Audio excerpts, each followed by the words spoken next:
High, আমি ঋতুপর্ণা। তো আজকে হলো ডে 27। তো এখানে দেখো সবার ফার্স্টে আজকে চা খাচ্ছি। তো এই কাপটা কিন্তু নতুন, এর জন্য আমার খুব ভালো লাগে, যেটা ব্ল্যাক কালার, আমার তো ফেভারিট।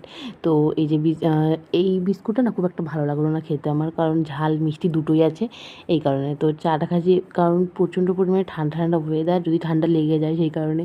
তো তারপর দেখো এখানে বৃষ্টি হচ্ছে, সেটা একটু ক্যাপচার করলাম। তারপরে সকালে আজকে চানাচুর দিয়ে মুড়ি খেয়েছে, তার সাথে দেখো এটা মাছের বড়া করেছে মা, মানে ওই মাছের ডিম দিয়ে করেছে। তো আমার কাছে খুব একটা বেশি ভালো লাগে না এইটা খেতে।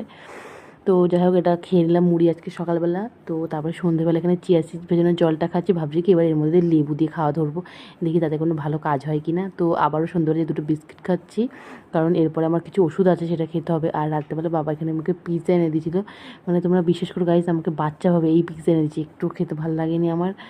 মানে আমি কি আর বলবো, আমি কি এক্সপেক্ট করেছিলাম আর কি এসেছে আমার জন্য। তো তারপর একটা মাছ ছিল, মা বলে এটা খেতে, তো খাওয়ার পরে মনে পড়লো দেখাতে। তো টাটা, বাই বাই।